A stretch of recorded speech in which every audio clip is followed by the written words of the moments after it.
Chapter 18.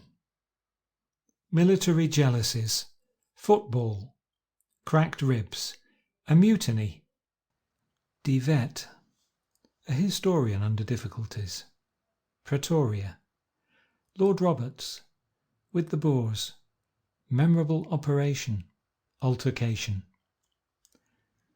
Military men are more full of jealousies and more prone to divide into cliques than any set of men whom I have met. South Africa was rent with their quarrels, and one heard on every side of how General this was daggers drawn with General that. But the greatest cleavage of all was between the Roberts men and the Buller men. The former was certainly very bitter against the reliever of Ladysmith, and the comments about the differences between his evening telegrams and those of next morning were painful to hear. I had, however, less sympathy, as Buller was a coarse-fibred man, though a brave soldier. Several authentic anecdotes pointed to this want of perception. When, for example, he entered Ladysmith, the defenders saved up a few cakes and other luxuries for the day of their release. These they laid before Buller at the welcoming lunch. "I thought you were a starving city," said he, looking round at them. This story I heard from several men who claimed to speak with knowledge as well as bitterness. It would have been sad had Buller's long, meritorious, hard-fighting career gone down in clouds, but it cannot be denied that in the French, or I think in any other service, he could not have survived Colenso. The strange speech which he made at a London luncheon after the war proved, I think, that his mind had lost something of its grip of realities. Roberts, as usual, played the noblest possible part in this unhappy controversy. "I shall handle Buller with all possible tenderness," he said to one of his staff, and he lived up to his words. I found the hospital on my return to be in a very improved condition. I fell ill myself, however, though it was not serious enough to incapacitate me. I still think that if I had not been inoculated I should at that time have had enteric, and there was surely something insidious in my system, for it was a good 10 years before my digestion had recovered its tone. My condition was not improved by a severe bruising of the ribs caused by a foul in one of the inter-hospital football matches which we had organised in order to take the minds of the men from their incessant work. Charles Gibbs strapped me up with plaster as in a corset, but I was getting too old for rough handling, which I could have smiled at in my youth. One quaint memory of those days rises before me. There was a sharp quarrel between Drury, our military CO, representing routine discipline, and our cooks and servants representing civilian ideas of liberty. It was mishandled and had reached such a point when I returned from the army that the men were on absolute strike. The work was disorganised and the patients were suffering. Drury was breathing fire and fury, which only made the men more obdurate. It really looked as if there might be a considerable scandal, and I felt that it was just such a case as Mr. Langman would have wished me to handle. I asked leave of Major Drury, therefore, that I might take the matter up, and he was, I fancy, very glad that I should, for he was at the end of his resources, and the public exposure of a disorganised unit means also a discredited commander. I therefore sat behind the long mess table and had the 6 ringleaders before me, all standing in a line with sullen mutiny in their faces. I talked to them gently and quietly, saying that I was in some sense responsible for them, since several of them had been enlisted by me. I sympathised with them in all they had gone through, and said that all our nerves had been a little overstrained, but that duty and discipline must rise above our bodily weakness.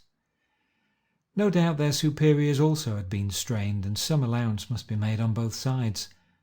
I then took a graver tone. This matter is just going forward for court-martial, and I have intervened at the last instant. You clearly understand your own position. You have disobeyed orders on active service in the presence of the enemy.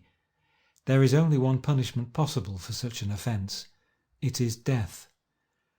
6 pairs of eyes stared wildly in front of me. Having produced my effect, I went into their grievances, promised that they should be considered, and demanded an apology to Major Drury as the condition for doing anything further. They were 6 chastened men who filed out of the marquee. The apology was forthcoming, and there were no more troubles in the camp. An anxiety came to us about this time from a very unexpected cause, for Archie Langman, who had been my good comrade in my visit to the army, went off again, trekking up country with the Imperial Yeomanry, and ran right into the arms of De Wet, who had just raided the line and won a small victory at a place called Rudeval. The famous guerrilla leader was stern but just, and he treated the hospital men with consideration, so that Archie returned none the worse for his adventure. But there was a bad day or two for me between our learning of his capture and of his release. The army had got forward with little fighting, and Pretoria was in our hands. It seemed to all of us that the campaign was over, and that only cleaning up remained to be done.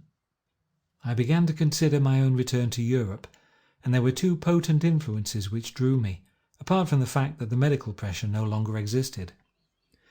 The first was that I had during all this time continued to write the history of the war, drawing my material very often from the eyewitnesses to these events. But there was a good deal which could only be got at the centre, and therefore if my book was to be ready before that of my rivals, it was necessary for me to be on the spot. The second was that a political crisis and a general election were coming on, and it was on the cards that I might be a candidate. I could not, however, leave Africa until I had seen Pretoria, so with some difficulty I obtained leave and was off on the much broken and precarious railway on June 22nd. That journey was certainly the strangest railway journey of my life. From minute to minute one never knew what would happen. I was in the good company of Major Hanbury Williams, Lord Milner's secretary, who allowed me to share his special carriage, and we had with us a little alert man named Amory, then unknown to fame, but now deservedly in the seats of the mighty. There were others, but I have forgotten them. When the train stopped in the middle of the veldt, which it continually did, one never knew whether it was for 5 minutes or for 5 hours, as did actually occur, and as it went on again without warning, one had to sit tight. We met a down train with its windows shattered and heard that 20 folk had been injured in a Boer ambuscade. Every hour we expected to be attacked. Once, during one of our long halts, we saw a horseman come cantering over the great green expanse. We got out to see and interview him. He was a tall, slab-sided fellow, unarmed, but with a rakish debonair look to him. He said he was a loyal British farmer, but I had no doubt in my mind that he was a Boer scout who wanted to see what our train was carrying. He sat easy in his saddle for some little time, chatting with us, and then suddenly wheeled his grey horse round and galloped away. Some way further down the line we saw a farm burning, and a fringe of our irregulars riding round it. I was told that it was one of De Wet's farms, and that it was a punishment for cutting the line. The whole scene might have been in the Middle Ages, say a company of moss troopers on a raid over the English border. When we came to the place of the Rudeval disaster, where our Derbyshire militia had been sadly cut up by De Wet, the train had to stop, for the line was under repair, and we were able to go over the ground.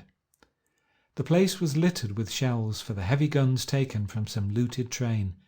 Then there were acres covered with charred or partly charred letters, blowing about in the wind, for De Wet had burned the mailbags, one of his less sportsmanlike actions.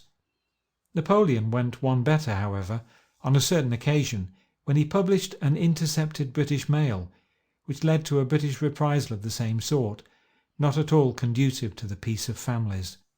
I picked up one letter which fluttered up to me, and I read in rough handwriting, "I hope you have killed all them Boers by now, with many kisses underneath."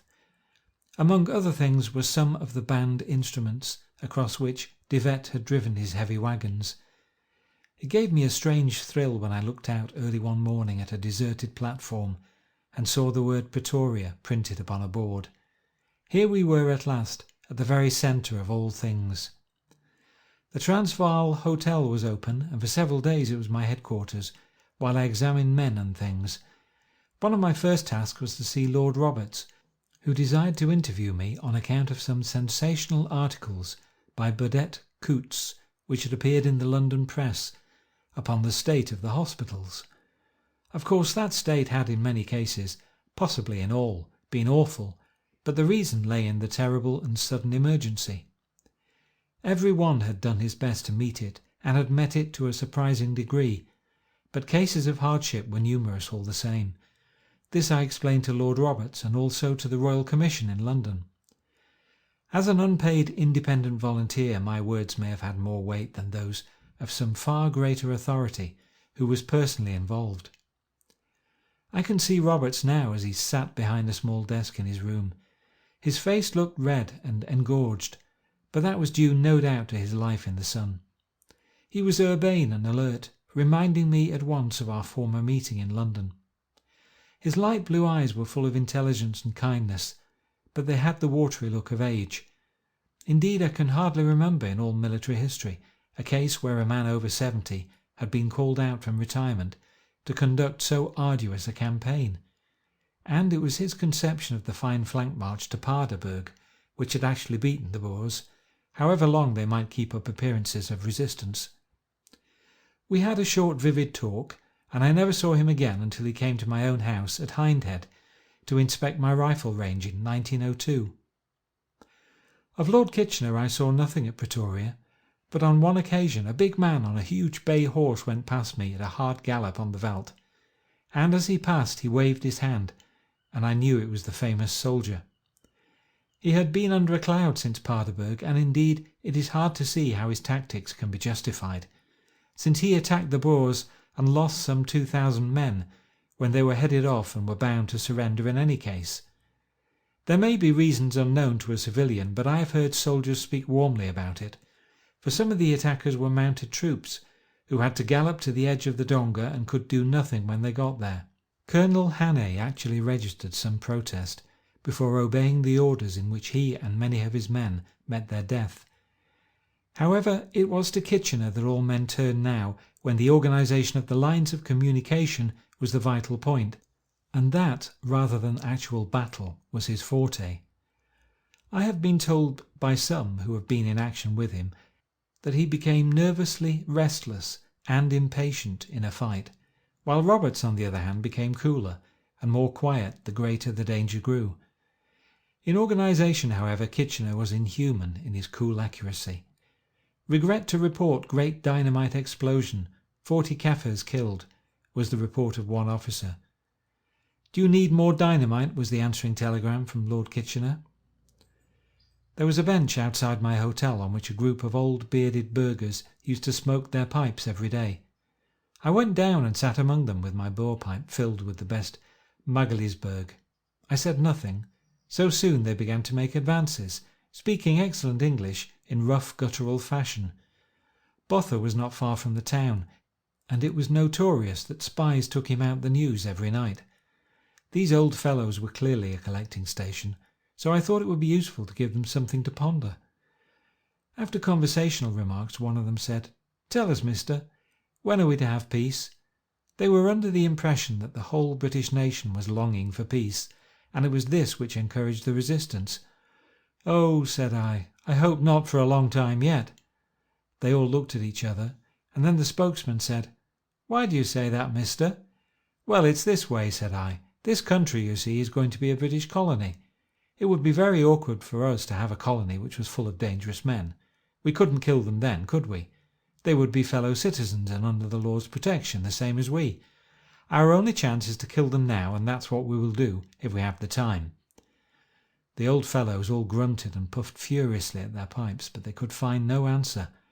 Possibly some version of the matter may have reached the point I was aiming at. Our longest excursion from Pretoria was to Waterval, whither Bennett Burleigh took me in his Cape cart.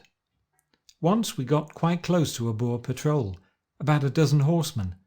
Burleigh could not believe that they were actually the enemy until I pointed out that several of the horses were white, which was hardly ever known in our service. He then examined them with his glass and found I was right. They were clearly on some quest of their own, for they took no notice of us, though they could easily have cut us off. Our drive took us to the great prison camp, where so many British and colonial soldiers had a humiliating experience. The prisoners had only got free a week or two before, and the whole place, many acres in size, was covered with every sort of souvenir. I contented myself with a Boer carbine, which had been broken by a British prisoner, a band triangle, a half-knitted sock. the knitting needles being made from the barbed wire, and a set of leg fetters from the camp jail. A tunnel had been bored just before the general delivery by some captive hussars. It was a wonderful work, considering that it was done chiefly with spoons, and it had just been finished when relief came. I descended into it and was photographed by Burley as I emerged. I dare say many of my friends have copies of it still, with my inscription, "Getting out of a hole, like the British Empire." I spent a day in Johannesburg, walking its deserted streets and seeing its great mines now dead or at least in suspended animation.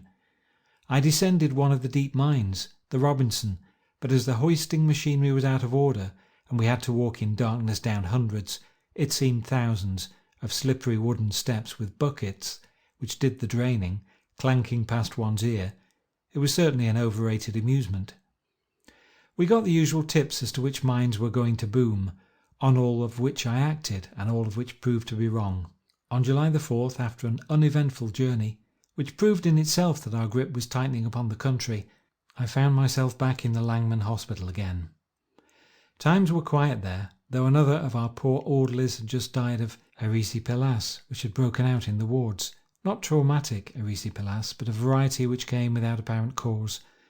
I mentioned the fact because enteric had been so universal that there really seemed no other disease, and this was the only appearance of any other ailment.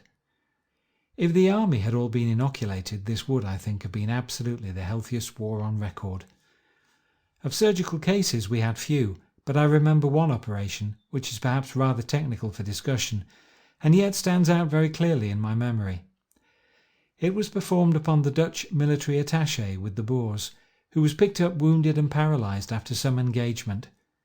A shrapnel bullet had broken one of his cervical vertebrae. The bone pressed on the nerves and they had ceased to function. Watson Chain of London was the operator. He had cut down on the bone with a free incision and was endeavouring with a strong forceps to raise the broken arch of bone when an amazing thing happened. Out of the great crimson cleft there rose a column of clear water 2 feet high, feathering at the top like a little palm tree, which gradually dwindled until it was only a few inches long and finally disappeared. I had, I confessed, no idea what it was, and I think many of the assembled surgeons were as taken aback as I was. The mystery was explained by Charles Gibbs, my mentor in such matters, who said that the cerebrospinal fluid, which is usually a mere moistening around the cord, had been greatly stimulated and increased by the pressure of the broken bone. It had finally distended the whole sheath. The forceps had punctured a small hole in the sheath, and then the fluid had been pressed through and shot into the air as I had seen it. Perhaps the release was too sudden, for the patient died shortly after he was removed from the table. Charles Gibbs is still in practice and senior surgeon of Charing Cross Hospital, but he will forgive me if I remind him that his pupil did once score over him. One of my enteric patients was obviously dying and kept murmuring that he would like some solid food. Of course, the first law in treating enteric is, or was, that diet must be fluid, as the intestine is ulcerated, and puncture of it means death by peritonitis. I said to Gibbs, "Do you consider that this man is sure to die?" "He is certainly as bad as he can be," said Gibbs. "Well then," said I propose to give him a solid meal." Gibbs shook his head and was shocked. "It is a great responsibility you take." "What's the odds," I asked, "if he has to die anyhow?" "Well, it's just the difference whether you kill him or the disease does." "Well, I'll take the chance," said I, and I did so. A year or so later, I was attending a public meeting at Edinburgh when the following letter, which I copy from my book of curiosities, was handed up to me. 128 Royal Road, Kennington Park, London, S.E., October the 1st, 1900. Sir, as one who was under your care at Bloemfontein in Langman's Hospital, I hope you will forgive me in taking the liberty of wishing you success at Edinburgh. I am actuated in this, not only by political principles, but by the fact that I, and others, owe my life to your kindness and care. You may not remember me, sir, but I can assure you the remembrance of you is written in my mind and can never be removed. Again wishing you success and hoping you will pardon this liberty, I remain, sir, yours obediently, Private M. Hanlon, CIV. M. Hanlon was my enteric patient, and he had never looked back from the day he had that square meal. But I don't say it was an example for the family practitioner to copy. On July 11th I went on board the Briton at Cape Town, and we sailed for England once more. I called upon Sir Alfred Milner before I left, and found him a very much older man than when only a few years before I had met him on the eve of his African experience. His hair was grizzled and his shoulders bowed, but his brave heart was as steadfast as ever, nor did it ever fail until his hard and thankless task was done. He made one error, I think, when he desired to keep South Africa under martial law when the war was over, but who could have done better or as well under the intolerable conditions which he had to face? It was a remarkable passenger list on the Briton, and a very joyous voyage. The Duke of Norfolk and his brother, Lord Edward Talbot, were two of the most cheery people on the ship. It was a weird sight to see the senior Baron of England and a lumpy Hollander sitting face to face on a spar, and slashing each other with bladders to see which could knock off the other. Blood told, if I remember right. Then there was Sir John Willoughby, of Jameson Reed fame, Lady Sarah Wilson from Mafeking, the Duke of Marlborough, Lady Arthur Grosvenor, the Honourable Ivor Guest, and many famous soldiers. Especially was I fortunate in my friendship with Fletcher Robinson and with Nevinson, which was cemented by this closer association. Only one cloud marred the serenity of that golden voyage. There was a foreign officer on board, whose name I will not mention, who had been with the Boers, and who talked with great indiscretion as to his experiences and opinions. He stated in my presence that the British had habitually used dum-dum bullets, on which I lost my temper and told him he was a liar. I must say that he behaved very well, for after thinking it over he saw that he was in the wrong, and he sent down my friend Robinson to my cabin with a query as to whether I would accept an apology. I answered that I would not, since it was the army and not me which had been insulted. In an hour Robinson reappeared with the following letter, which ended what might have been a serious incident. Dear Sir, allow me to tell you that I regret lively what I said about expanding bullets, which I said, but after hearsaying evidence I request you to let everybody know that I strongly wish, on the contrary, that I desire to be on best terms with every Englishman, and beg you for that to be my interpreter. Yours very truly. The first days of August saw me in London once more, and soon all that strange episode, the green expanse of the veldt, the flat-topped hills, the enteric wards, had become the vision of a dream.